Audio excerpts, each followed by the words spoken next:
सत श्री अकाल।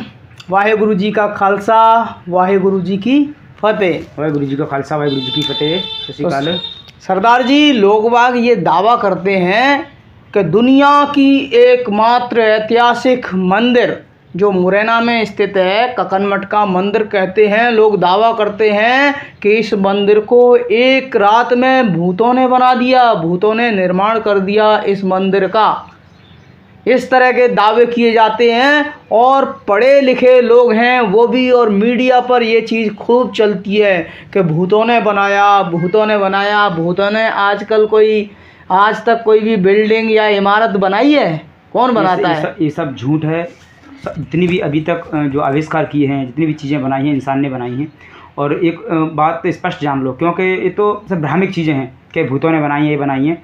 जब एक स्पष्ट वहाँ लिखा गया है कि जो ककन मठ है वो रानी ककनावती ने बनाया है मुरैना के अंदर। जब हाँ। रानी ककनावती ने ही बनाया है तो फिर वो उसको वो भूतों का तो सवाल ही खत्म हो गया। हाँ, उस पे लिखा है कच्छपा जो वहाँ पे वहाँ के राजा थे, हाँ, उन्होंने बनाई थी, उन्होंने बनवाया था उसे ना। तो ये तो सब भ्रामिक चीज़ें हैं, मैं नहीं मानता इन चीज़ों। अच्छा, उसमें इतना बड़ा दावा करते हैं, इतना बड़ा मंदिर बना दिया भूतों ने। कहीं ज़्यादा बड़ा मंदिर है वो, कहीं ज़्यादा बड़ा नहीं, उससे कितने बड़े बड़े मंदिर हैं। भारत में तो कुछ भी नहीं है, तुच्छ हैं। आप दुनिया में चले जाओ, ऐसी ऐसी इमारतें बनी हैं, आप देख के आपका ब्रेन ही काम करना बंद कर देगा। तो ये तो कोई ज़्यादा चीज़ नहीं है, पत्थर पे पत्थर वो इतना कोई। लेकिन हाँ, कहीं ना कहीं हम मुरैना के हैं तो हमें इस बात पर गर्व होना चाहिए कि हमारे यहाँ भी बड़ी बड़ी इमारतें हैं। अच्छा, ठीक ठाक जो है कि एक देश में पहचान है हमारी भी ककन मठ के नाम से, और वो हमारे राजा महाराजाओं के वजह से, क्योंकि हमारी जो रानी थी ककनावती, उन्होंने उसका निर्माण करवाया। ऐसी बहुत सारी बिल्डिंग बनी हुई हैं और जो ऐतिहासिक हैं, हमें हाँ, उसमें ये बात है, उसमें कोई सीमेंट नहीं लगी है, पत्थरों पर रखा हुआ है और वो स्ट्रक्चर।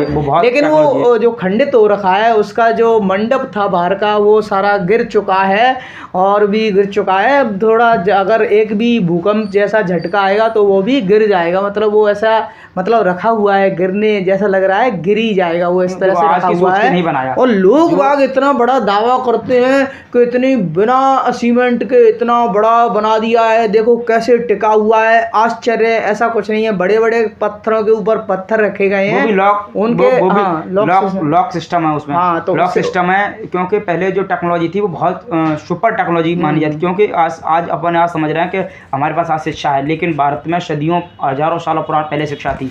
क्योंकि हमारा देश है विश्व गुरु था, हमारे यहाँ ज्ञान बहुत पहले से था। अच्छे पढ़े लिखे लोग ये काम को करते थे। चाहे भले ही जैसे आज भी होता है कि कोई पुल बनाता है तो कारीगर नहीं बनाते, उसका नक्शा देता है, डिज़ाइन देता है, वो इंजीनियर देता है। इंजीनियर उसमें बताता है कैसे का इसका प्रयोग। सेम ऐसे ही इंजीनियर हुआ करते थे, वो बताते थे कि लॉक सिस्टम कैसे तैयार होगा, कैसे इमारत खड़ी होगी, है ना। तो ये बताइए, पढ़े लिखे लोग भी इस तरह की बातें करते हैं कि एक ही रात में मंदिर बना दिया? वो तो मूर्ख हैं, पढ़े लिखे नहीं कहेंगे उनको, हम तो उनको मूर्ख कहेंगे। क्योंकि जब स्पष्ट पर लिखा हुआ है कि रानी ककनावती ने बनवाया है, तो फिर वो उसमें भूतों का सवाल पैदा है। और भूत आज तक कुछ नहीं बना सकते। भूत आप आज अपने लिए घर नहीं बना पाए। भूत होता कहाँ है ना। ये सब फर्जी बातें हैं, ढोंग है, पाखंड है, ऐसा कुछ नहीं है। ये सब इंसान की जितनी भी चीज़ें बनाई हुई हैं, इंसान के हाथों की बनाई हुई हैं। जैसे इंसान को टाइम देखना था, घड़ी बनाई, फ़ोन चलाना था, फ़ोन बनाया, ये बनाया, सारी चीज़ें बनाई। जितना भी आविष्कार है वो इंसानों ने किया है, भूतों ने कुछ नहीं किया। और सब ये फर्जी है, ढोंग फैलाने के और यहाँ पे लोगों को मूर्ख बनाने के लिए। भूत है कि नहीं यही नहीं पता है, सब नहीं है, सब फर्जी बातें हैं, फालतू में यूँ ही कहते हैं कि इतने। भाई ये तो बहुत छोटी मोनूमेंट है, बहुत छोटा सा मंदिर है। इससे बड़े बड़े खजुराहो में देखोगे स्वर्ण मंदिर देखोगे, और जो वहाँ का सूर्य मंदिर है उड़ीसा का, उनको देखोगे, साउथ के मंदिरों को देखोगे, और अगर पिरामिडों को देख लोगे तो फिर क्या, कहाँ आश्चर्य आपका रह जाएगा। पिरामिड इतने बड़ी बना हुआ है, और भैया आज तो बुर्ज खलीफा बना हुआ है, अभी उससे भी बड़ी बिल्डिंग बनने वाली है। कहाँ ये छोटा सा है, इसको लेके इतने बड़े बड़े दावे करते हैं, मीडिया में करते हैं, पढ़े लिखे लोग करते हैं, और ऐसी ऐसी बातें बनाते हैं, पूछो ही मत। कि भैया रात ही रात में भूतों ने मंदिर बना दिया, वहाँ पे भूत पूजा करते हैं। ऐसी निगेटिव चीज़ों को प्रचारित किया जाता है ताकि लोग अंधविश्वास में पड़े रहें। लोग जो चीज़ें ना देखी उन पर भरोसा करें, हम जो कहें वैसा करें, लेकिन ये सब गलत है। पढ़े लिखे लोगों को इस पर ऐसी चीज़ों पर भरोसा नहीं करना चाहिए। और जो भी लोग अंधविश्वास फैलाते हैं, गलत चीज़ों का प्रचारित करते हैं, उन लोगों पर कानूनी कार्रवाई होनी चाहिए। क्योंकि हम आज भी अब कोई छोटी से छोटी चीज़, बड़ी से बड़ी चीज़ इंसानों के द्वारा बनाई गई है। इसके अलावा अगर कोई दावा करता है कि इन्होंने बनाया, उन्होंने बनाया, तो सिर्फ गलत है, भ्रामक चीज़ है। सत्य नहीं है, बिल्कुल झूठ है। बिल्कुल। अगर हम थोड़े भी पढ़े लिखे हैं, हमने 10th कर रखी है, तो हमारा जो साइंटिफिक जो टेम्परामेंट है वो साइंटिफिक होना चाहिए टेम्परामेंट। बिल्कुल हमारे संविधान में भी कहा गया है कि भैया जो अपनी सोच है उसको वैज्ञानिक बनाओ, है ना। तो जो 10वीं जिसने तो थोड़ा पढ़ा लिखा है, उसका जो टेम्परामेंट है, उसकी सोच है, तो रेशनल होना चाहिए, वैज्ञानिक होने चाहिए, ना कि अंधविश्वासी। पता नहीं यहाँ पे इतने बड़े बड़े लोग, इतने पढ़े लिखे लोग भी अंधविश्वासी हैं भारत में। अंधविश्वास कहाँ ठूस ठूस के भर दिया है, कैसे ये किया है लोगों पर, मेरी समझ में नहीं आ रहा है। तो बाकायदा प्रचार तंत्र है उनके पास, सारी सुविधा उनके पास। वो क्या मंच लगा के फिर वो अपना गा गा के सुनाते हैं, है ना। इतना ढोंग पाखंड फैलाते हैं ये उनके पास। जब से देश आज़ाद नहीं था, पहले तो मुगलों का जूता चलता था इनके ऊपर, तो ये नहीं फैला पाते थे कुछ भी। इससे फिर अंग्रेज़ों का जूता चला इनके ऊपर, तब नहीं फैला पाया। अभी इस वक्त किसी का जूता नहीं चल रहा उनको, उनका जूता चल रहा है हर एक पे। इसीलिए ये सब अभी ये जो भी ढोंग पाखंड जो अंधविश्वास चीज़ें 50 साल 60 साल में इतनी ज़्यादा फैली है। इससे पहले तो मुगलों का जूता खाते रहे, फिर अंग्रेज़ों का जूता खाते रहे। अभी जूता किसी का पड़ नहीं पा रहा है, क्योंकि SC ST खुद जूता खा रहा है ना। तो और मंच लगा के परमिशन ले, बिना परमिशन के वो कहते हैं हमारी तो हमारा है। एक तो कह रहा था भगवान पे कोई सवाल करेगा, अरे भगवान कहीं है दुनिया में, है ना। इंसान है, हाँ ये एक है वाहिगुरु जिसको हम सब मानते हैं, जिसने हमें आत्मा दी है, हमें ये बोलने की शक्ति दी है ना, हम उसको मानते हैं।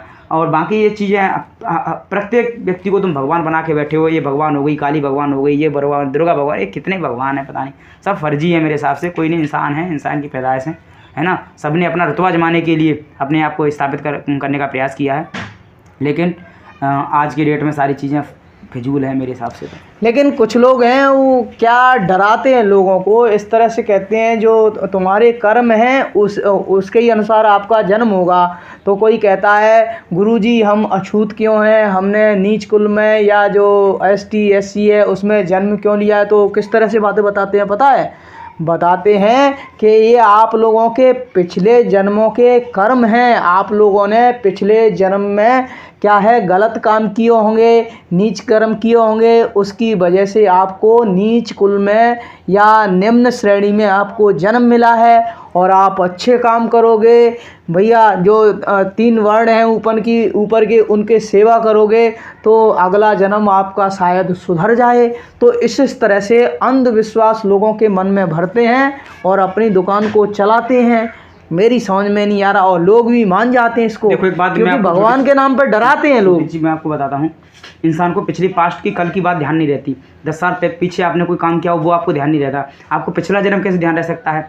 जब कोई भी चीज़ है, ये फ़ोन है, इसको अभी ख़त्म कर दिया जाए, अब कहें कि इसके पिछले जन्म की वो कहाँ गई, इसकी मेमोरी बचेगी, आप बताओ। ये सब फर्जी चीज़ें हैं, क्योंकि ऐसा होता नहीं है। जन्म फर्म कुछ होता नहीं, फर्जी चीज़ें हैं। इंसान एक बार जन्म लेता है, उसको मर जाता है, वो रख मिल जाता है, उनकी संतान होती है, वो उनका नया जन्म होता है। बाकी ये सब जो ढोंग पाखंड है, इसको मैं पाखंड से ज़्यादा कुछ नहीं मानता, फर्जी है। और इसको फैलाने की जो आज़ादी मिली है वो संविधान के आने के बाद मिली है, क्योंकि देश में संविधान आया तभी से इन्होंने ये ढोंग पाखंड प्रचारित किया लोगों में, और साउंड लगा के।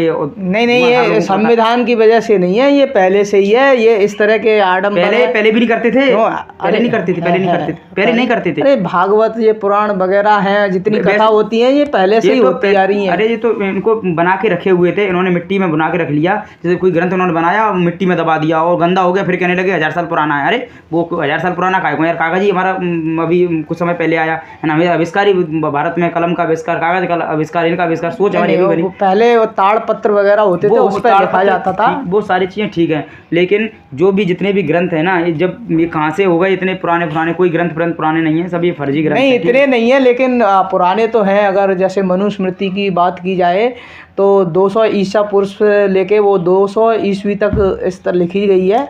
मैं ये नहीं मानता, पता नहीं किसने लिखी है, किसको नाम दे दिया। ये सब फर्जी चीज़ें हैं, इन पे काय को अपन चर्चा करें, ये फालतू चीज़ें हैं ना। तो ये अच्छा मनु कौन थे, नहीं, अपन अंधविश्वास पे बात कर रहे हैं ना। जैसे अंधविश्वास जो हमारे अंदर डाले गए हैं, तो ये सांस्कृतिक गुलामी है, और ये मानसिक गुलामी के अंदर आता है। तो जो मानसिक गुलामी है, सांस्कृतिक गुलामी के तहत हमारे अंदर धीरे धीरे इनपुट करके डाले गए हैं, और ताकि हम उसी चीज़ को फॉलो करते रहें। और आज भी लोग कर रहे हैं, जिससे लोगों की दुकानें चल रही हैं। कुछ लोगों की जो ऊपर बैठे हुए हैं वो इसी वजह से आज ऊपर बैठे हुए हैं और सबको चला रहे हैं, इस देश को भी चला रहे हैं। तो लोग हैं, पता नहीं सवाल नहीं उठाते हैं। कब सवाल उठाएंगे मेरी समझ में नहीं आ रहा है। तो सवाल उठाइए रेशनल बनिए, अपना जो वैज्ञानिक सोच बनाइए हाँ, अपनी। वैज्ञानिक सोच बनाइए। तो मेजॉरिटी पे मत जाइए। Majority do not decide what is wrong what is right, it's your conscious. Correct. तो अपने कॉन्शियस को, अपने दिमाग को रेशनल बनाइए और हर चीज़ पे क्वेश्चन उठाइए। क्वेश्चन उठाओगे तो आपको जवाब मिलेगा, और क्या चीज़ सही है क्या चीज़ गलत है इस चीज़ का जवाब ज़रूर मिलेगा। और कोई चीज़ अपने आप नहीं होती है, हर चीज़ के पीछे कोई ना कोई कारण होता है। नदी में बाढ़ आई है तो कहीं पानी तो वर्षा होगा भैया, पेड़ उगा है तो किसी बीज से आया होगा ना, कोई चीज़ आई है तो कहीं ना कहीं से उसका सोर्स होगा। ऐसे ही हवा में कुछ चीज़ें नहीं आती है कि भैया ये तो अपने आप हुआ है ना, तो ऐसा कुछ नहीं होता है। नमस्कार, धन्यवाद।